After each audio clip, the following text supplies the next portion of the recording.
Soucieux du moindre détail, il scrute tous les dossiers. Pour lui, l'actualité n'a aucun secret.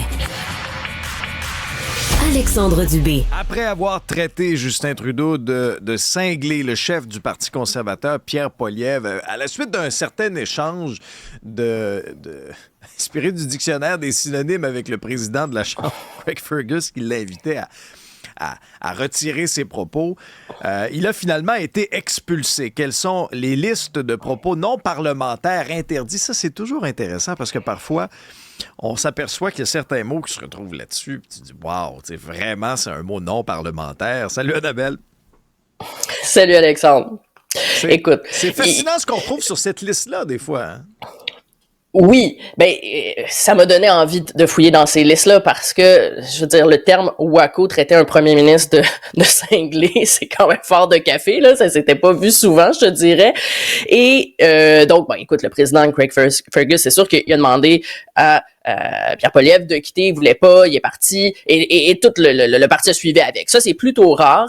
Et c'était la première fois qu'un chef de l'opposition officiel se fait expulser. Jack Meeting, lui aussi, s'était fait expulser en 2020, mais bon, c'est un chef d'opposition, mais pas de l'opposition officielle. Lui, il avait traité le député... Non, il avait traité à l'intérieur le député bloquiste de raciste. Donc là aussi, ça avait dégénéré. Et bien sûr, qu'est-ce qui s'est passé? Pierre Poilievre, lui, ça a fait son affaire d'une certaine façon d'être expulsé parce que il s'est empressé d'aller dire sur Twitter qu'il avait été victime de censure. Et tu sais, c'est ça, on le disait, il y a des listes, il y a tout le temps eu des propos, certains types de propos qui sont interdits dans, que ce soit à la Chambre des communes ou au Salon Bleu, parce que on s'entend que, bon, c'est sûr qu'une période de questions, c'est un show. Les députés ils posent des questions, mais c'est pas tellement des questions auxquelles s'attendent des réponses, là, je te dirais. C'est vraiment, sont là pour essayer d'avoir une formule choc, de s'inscrire dans l'actualité du jour et de faire la nouvelle. Et donc, d'une certaine façon, Pierre Poilievre a réussi. C'est ça qu'il a fait hier. Il a fait la nouvelle, ça a galvanisé ses troupes. Bon, parfait. Mais pourquoi il y a des règles de propos non parlementaires dans les enceintes du Parlement? C'est parce qu'il faut savoir qu'un député, quand il est au Salon Bleu ou à la Chambre des communes, il y a une immunité parlementaire. Il peut dire n'importe quoi, il se fera pas poursuivre, il se fera pas accusé de diffamation. Donc c'est pour ça que on vient encadrer un peu ce que les députés doivent dire pour éviter des débordements. Et c'est ça la contrepartie. À Ottawa, il n'y a pas de liste comme telle. Il y en a déjà eu une, mais à un moment donné, c'était trop compliqué à gérer, donc ils l'ont enlevé. Fait que c'est le président qui, à mesure que les propos sont dits, quand il entend un mot comme wacko, il se dit « Ouais, ça, c'est pas tellement parlementaire. » Mais à Québec, il y a une liste. Et par exemple, il y a aussi tout un règlement qui entoure ce décorum-là, des échanges au Salon Bleu, et un député là, ne pourrait pas encourager à une révolte populaire concertée contre l'autorité publique. Donc ça, c'est interdit. Mais la liste comme telle des mots, là, elle s'est rendue, parce qu'il y en ajoute à chaque année, là, est rendue de 400 mots. C'est quand même... Oui, 400 mots non parlementaires qu'on n'a pas le droit d'utiliser. Oui, et parce que la présidente ou le président peut en rajouter à mesure. Donc, un peu comme ça se fait à Ottawa, si quelqu'un traite l'autre de cinglé, il va le rajouter sur la liste. Mais là, c'est parce que la liste s'allonge, puis on est rendu à 400. Et je regardais, bon, je veux dire, quand un député donne un mot qui est interdit, il faut qu'il quitte. C'est ça la règle. Et la dernière fois que c'était arrivé à Québec, c'est Pierre Paradis, en 2001. Lui, il s'était obstiné avec le vice-président de la Chambre. Il l'avait traité de menteur 5 fois. Fait que là, il devait quitter. Il voulait pas quitter. Fait que là, ça avait comme suspendu les travaux. Ça arrive pas si souvent, OK? Mais la liste de Québec, là, quand on la regarde en détail, c'est tellement, il y a tellement de mots que ça a comme plus rapport, je te dirais. L'automne dernier, on avait parlé de cette liste-là. Pourquoi? Parce que la présidente à Québec, Nathalie Roy, avait ajouté sur la liste l'expression « exploiter les femmes ». Là, on trouvait que ça allait quand même un peu loin. Et il y a des termes sur la liste. On peut comprendre pourquoi c'est là. C'est généralement tout ce qui ressemble à une insulte d'un ministre. OK? Je t'en donne quelques-uns, tu vas voir. Okay. Ça va être drôle. Bon. On peut pas traiter un ministre de peddler, de goon, d'épais, de pleutre, de gorlot, d'hypocrite ou de nono. Ça, c'est...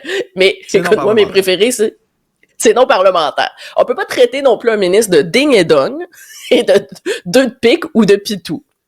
Mais ce qui est aussi particulier, c'est que la liste peut être très précise. On se dit, tu sais, quand même, c'est nécessaire. Donc, on ne peut pas dire à un député qu'il a, je cite, un petit icône dans son cerveau qui a arrêté de fonctionner. C'est vraiment inscrit sur la liste. C'est inscrit sur la liste, c'est que ça a déjà été dit. Oui. C'est que ça a déjà été dit. La liste, ça s'ajoute à mesure que les mots sont dits. Mais tu dis, OK, à ce point-là, le mot tata, têtu, tête de Slinky ou Lucky Luke du Twitter sont aussi sur la liste noire. Il y a aussi, j'ai fait une petite catégorie ferme et animaux. Le terme poulailler. Poulailler giroud. Oui, écoute, si par exemple que un député dit ah mon Dieu, le gouvernement c'est gouverné comme dans un poulailler, là, ça veut rien dire, mais bref, ça peut se retrouver sur une liste.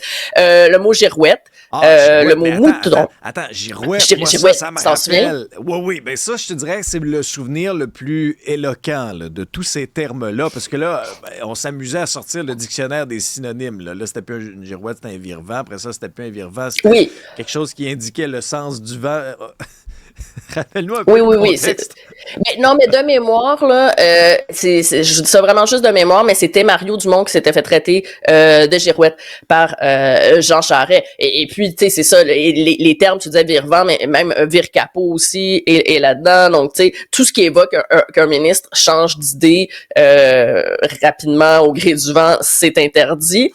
Il y a aussi les mots mouton, cochon et bébite qui sont interdits. Et je veux dire, des fois, là, c'est vraiment rendu du grand n'importe quoi, cette liste-là, parce que même l'expression « dire n'importe quoi » est défendue. Et de façon générale, tout ce qui évoque des propos qu'un ministre ne serait pas en train de dire la vérité sont interdits. Donc, on peut pas dire que ce que dit un ministre est faux, qu'il induit en erreur, qu'il prend des libertés avec la vérité ou qu'il ment. Mais le problème avec tout ça, c'est que parfois, oui, il y a des députés, des ministres qui prennent des libertés. Et quand je vois, OK, il y a des mots comme scandale qui sont interdits, demande d'accès à l'information filtrée par le pouvoir. Scandale, c'est interdit. C'est interdit. Donc, Jacques Gourde. C'est un nouveau scandale! Oui! Qui a bâti sa carrière à coups de cri. C'est un nouveau scandale. Il pourrait pas faire ça à Québec. Non, il pourrait pas faire ça à Québec. C'est vraiment beaucoup plus encadré. Mais c'est parce que c'est ça. À un moment, ça arrive des scandales pour vrai dans la vraie vie, là.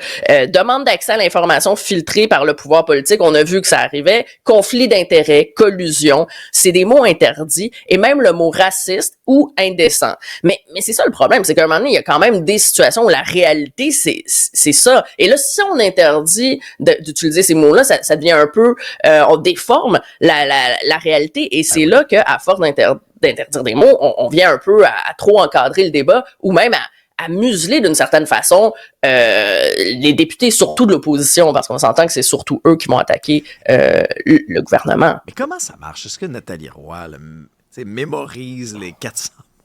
Oui, j'ose espérer qu'il y a quelqu'un qui flague, qui dit Mais c'est ça que je me demande, parce que la liste de 400 est longue, et à chaque fois que, justement, il y a un propos comme ça, elle va rappeler le règlement, elle va dire que c'est sur la liste, mais je veux dire, elle peut pas mémoriser tous ces mots-là. Puis s'il y a quelqu'un qui est juste là, ben, elle est très bonne, oui, mais t'imagines s'il y a quelqu'un qui est là pour juste vérifier ça, puis pour lever la main pour dire, c'est comme, non, on peut-tu comme payer les gens à faire du travail plus intéressant que ça?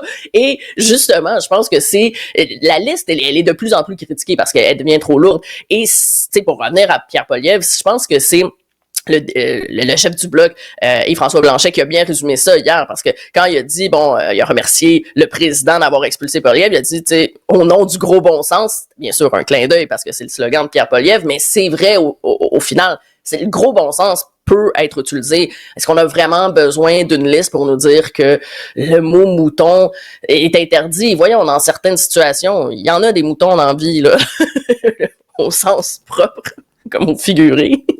Mais bref, c'est ça. De plus en plus, cette liste-là, elle est critiquée parce que c'est juste drôle. C'est devenu un peu un running gag. On prend la liste chaque année, puis on regarde les nouveaux mots qui sont ajoutés, puis on rit, puis on est comme, voyons donc, un ministre ding-dong. Pourquoi on a le besoin, en 2024, d'écrire ça sur un papier? La bonne nouvelle, Annabelle, c'est qu'à Cube, il n'y a aucun mot non parlementaire. On peut dire ce qu'on veut. Salut!